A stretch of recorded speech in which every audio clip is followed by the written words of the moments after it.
Good afternoon. Welcome to the Midday Mull for Thursday, the 16th of January.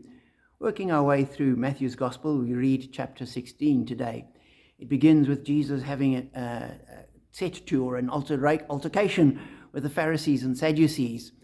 And then he gets into a boat with his disciples, and we're told they went across the lake, and the disciples forgot to take bread.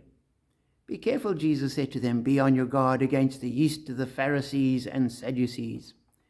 They discussed this among themselves and said, it's because we didn't bring any bread. And Jesus then said, I'm not talking about bread. I can feed you with virtually nothing. Think of what I did with the 5,000 and the 4,000. It's not about bread. And only then did they realize he's talking about the teaching. So the disciples got it wrong. He then speaks to them and says, who do people say I am? And what about you?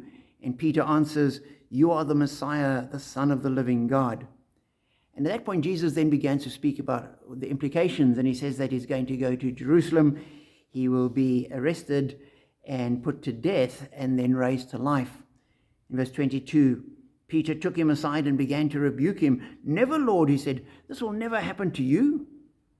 Jesus turned and said to Peter, get behind me, Satan, you're a stumbling block to me. You do not have in mind the concerns of God, but merely human concerns. And as I read that, I thought, here are the disciples getting things completely wrong. And we need to remember that these weren't just the random crowds that happened to arrive. This wasn't some of those that were amongst the 4,000 that he fed that didn't understand. These were the people Jesus had picked. These were the people he'd selected to be his disciples. And they got it wrong. And for me, that's an encouragement that Jesus doesn't just pick the perfect people, the people that never get things wrong, the people that don't make mistakes. He picks normal people, people that do get things wrong, people that will misunderstand and make mistakes. But he picks them nonetheless. Jesus wasn't surprised that they did this. He knew what they were going to do. He knew what they were like. But he picked them nonetheless, and he entrusted the mission to them nonetheless, and he used them nonetheless, and the church was built on these disciples as well. They were part of the fabric of getting the church going, and for me that's a great encouragement that Jesus can use anyone, and he does choose and use all sorts of people.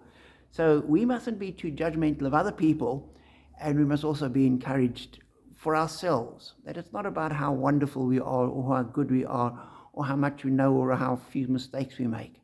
It's all about Jesus, his call and his Spirit enabling us in what we do. So be encouraged that Jesus uses people like you and like me in his work in the world. Be blessed.